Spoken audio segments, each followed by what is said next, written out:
A partir de agora, você reza refletindo o Evangelho do Dia, com Monsenhor Lucas Batista.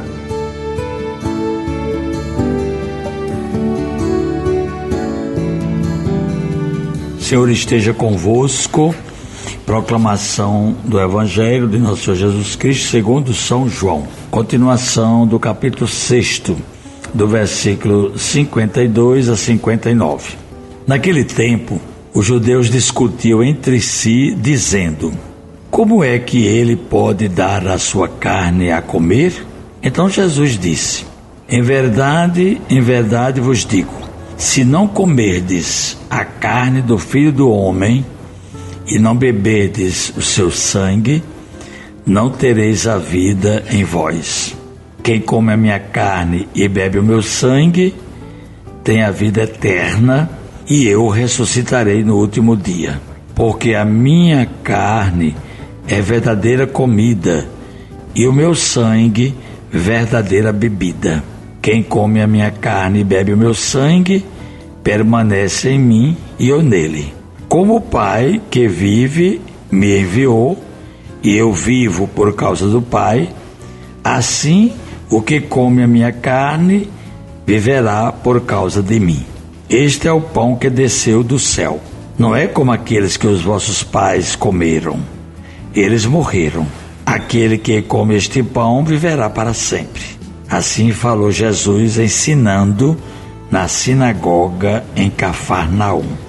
Palavra da salvação. Caríssimos ouvintes da Rádio Rural 91.9, do nosso YouTube e do nosso Instagram.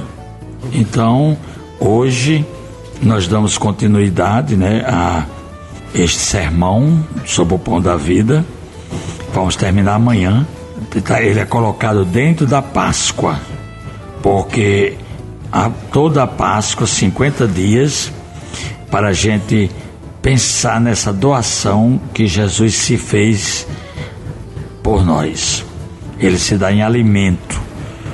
E aqui, como nós ouvimos, São João não fala da instituição da Eucaristia, mas ele traz para nós esse discurso de Jesus, que é um tema fundamental para a gente entender que Jesus está presente, vivo, corpo, alma e divindade, como a gente aprendeu no catecismo, no pão eucarístico, no vinho consagrado.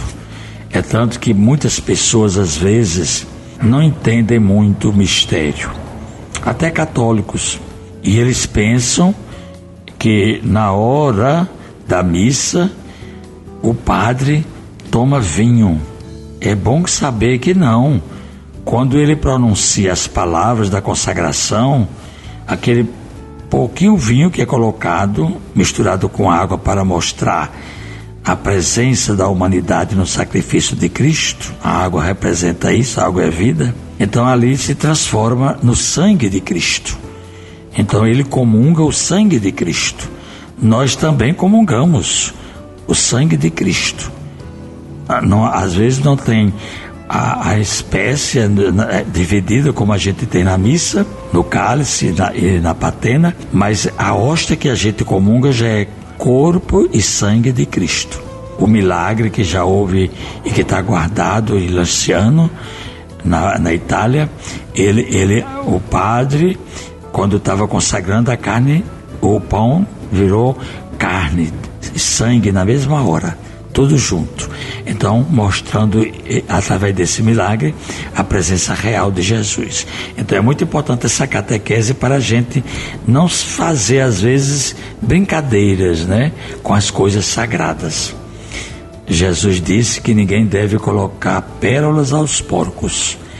Então ele está dando para nós um ensinamento muito importante, que aquilo que é sagrado a gente não pode jogar. Inclusive o corpo humano é sagrado.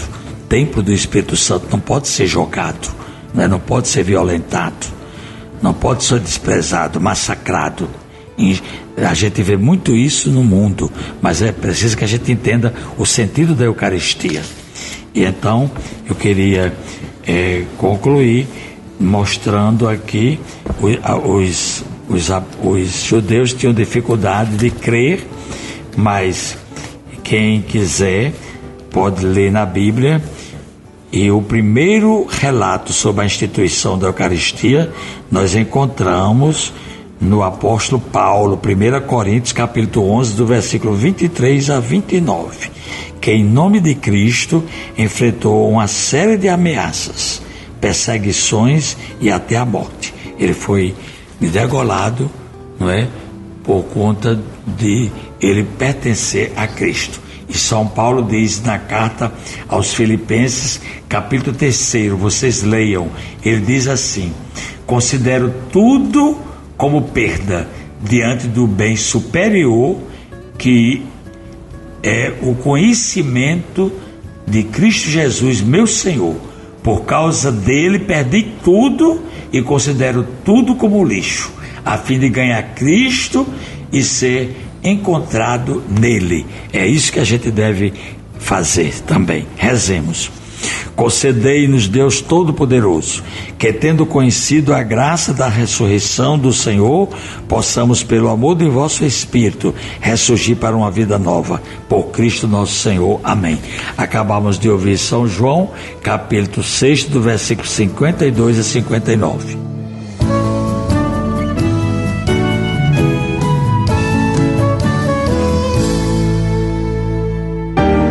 Você ouviu o Evangelho do Dia, com Monsenhor Lucas Batista.